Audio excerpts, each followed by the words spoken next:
According to Apple, there's only one more Mac to transition before we're completely done eliminating Intel from the face of the earth. We're not going to talk about the Space Gray Mac Mini. I know they're still selling that, but they just want to pretend it's not there. Regardless, this is the most exciting one because we've already seen what the M1 Ultra is capable of, and we're very excited to try out the Mac Studio next week, but it's not the final Mac, and Apple knows that there's something more coming, and it's going to blow every other computer off the face of the earth. So in today's video, I'm predicting everything that I think Apple will include in this game-changing Mac. Let's begin.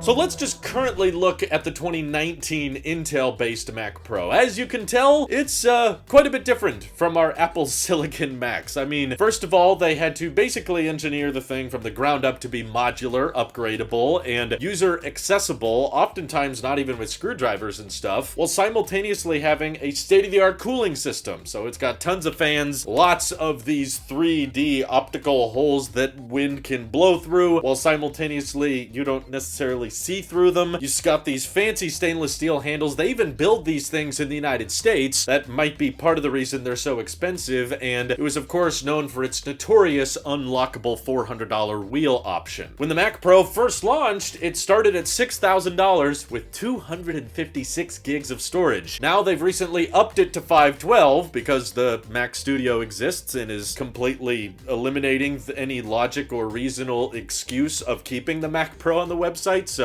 now Apple's trying to improve the value a little bit with the GPU options, and they did allow for an absurd 1.5 terabytes of RAM, and pretty much the most expensive computer Apple has ever made. If you spec'd it out, it could be well over $50,000. When I was a kid, I remember speccing up the trash can Mac Pro to $6,000, and I thought that was crazy. Apple had something else in mind, but as we've seen Apple transition to the ARM architecture, we've seen all kinds of power efficiencies and thermal efficiencies that have been obtained while still retaining incredibly good performance. And personally, I don't think Apple's gonna change what they've accomplished with all of these different Apple Silicon Macs when it comes to the Mac Pro. They are going to build it smaller, and because it's ARM and because it's optimized for less power consumption and better efficiency, I do expect this Mac Pro is not going to be as upgradable or as modular as the 2019 Mac Pro was. Keep in mind, when Apple unveiled the Mac Studio, they described that as prioritizing modularity. So in Apple's own mind, making sure you have a lot of legacy ports on the back and things you can plug into and having front-facing I/O, all of that is considered modularity to Apple, and they're already matching the performance of the RTX 3090 with a 64-core GPU that they found in the M1 Ultra. And of course, we've been hearing for a long time about Apple basically stitching 4 M1 Maxes together, and that's the inevitable next step for the Mac Pro, meaning it'll basically be spec'd up to like 128 core GPU with 32 high performance cores, 8 efficiency cores. I mean, trying to imagine doubling up on M1 Ultras is already insane enough, but I think the amount of performance gains and power draw they'll get by stitching this many chips together is going to be unparalleled, and no one else is going to see it coming. But honestly, because of the efficiency they can get with that design, they're just not going to feel the need to use any kind of legacy technology or traditional methods of building a computer. When it comes to,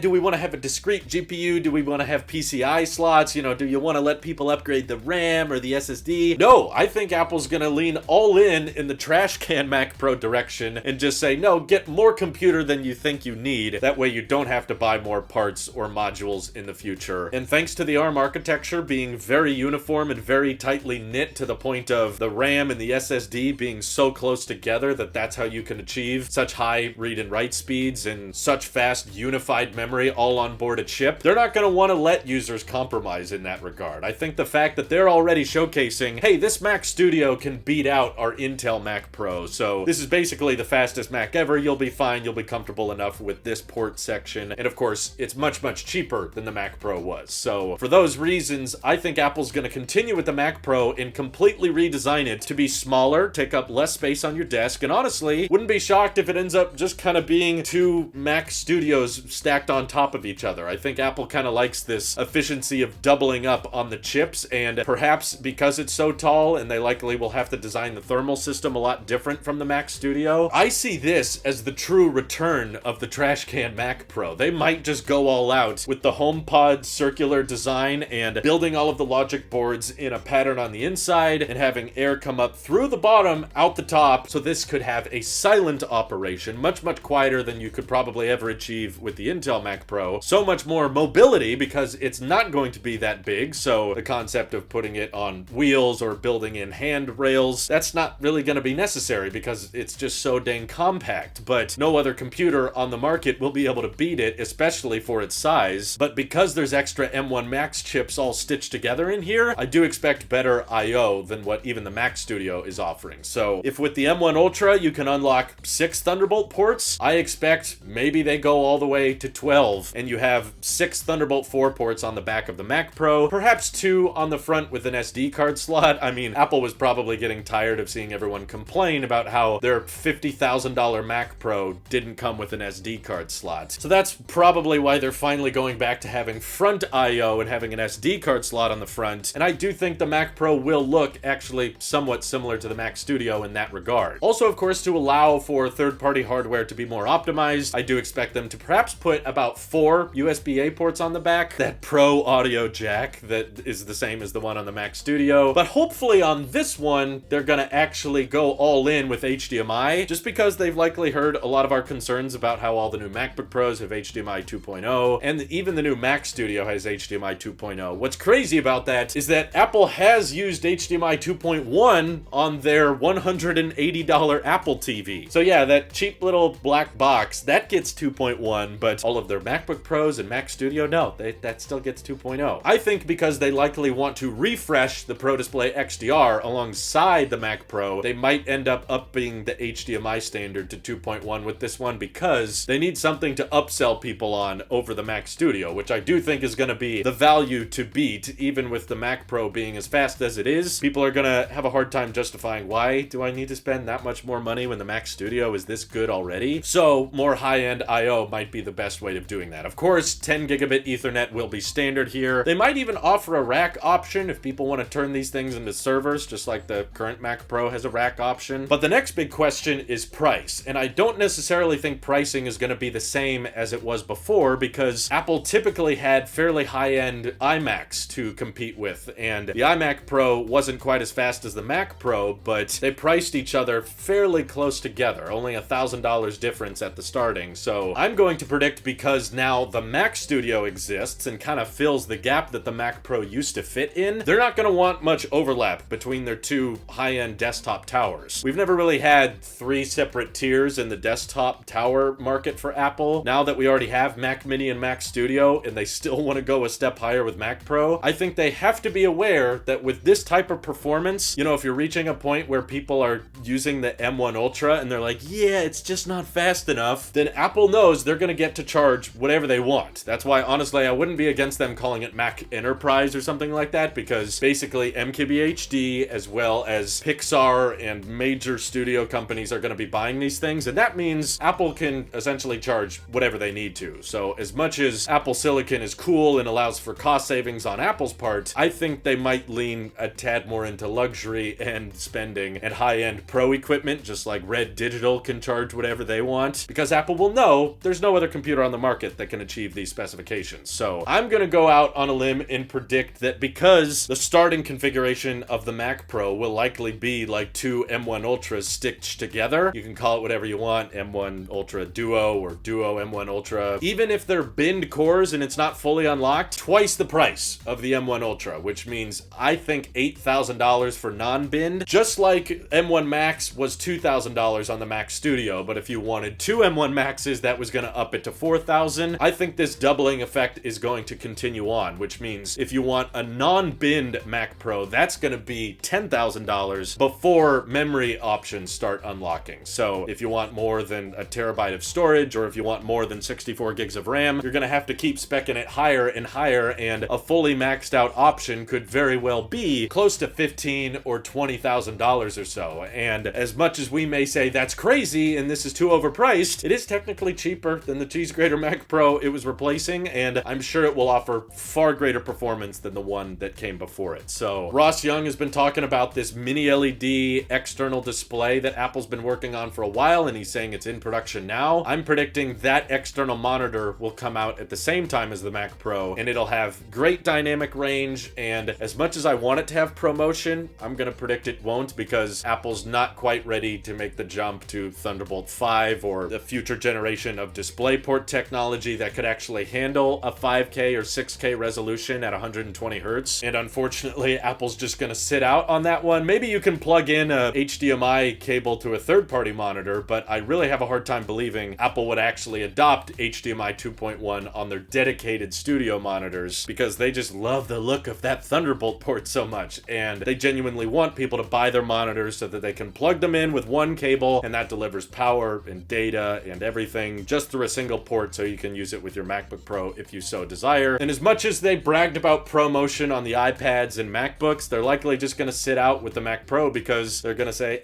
resolution's too high, so if you want a resolution or pixel density like that, you're not going to be able to get a high refresh rate. And maybe that leaves some room for improvement in the future when Thunderbolt 5 is ready. But that's where I stand on Mac Pro predictions. $8,000 to $15,000 pricing, obviously doubling up of M1 Ultras, hopefully more than that. Maybe they can get 3 M1 Ultras together, or 4 if they want to. I expect the design to not be upgradable by the user, and a whole heck of a lot smaller than the current Mac Pro, but you'll get unparalleled performance and still a very, very silent operation. And unlike the Mac Studio, I think the Mac Pro is still gonna come with a keyboard and mouse, just because Apple's feeling generous whenever you want to spend $8 grand or more on your machine. Yes, it's technically a higher starting price than the cheese grater Mac Pro is, but I thought that entry-level model was a horrible value anyway, and now with the Mac Studio in existence, you can't have those two models bumping up against each other too much, because if they do overlap a little bit, everyone's just going to go for the Mac Studio for being far, far cheaper. And I don't think that many people are going to be willing to spend that much more money just so they can get a couple extra Thunderbolt ports or a slightly better HDMI port. What are your guys' predictions with the 2022 Mac Pro? Feel free to let me know down below. This is your Sheep here. I'll see you all in the next one.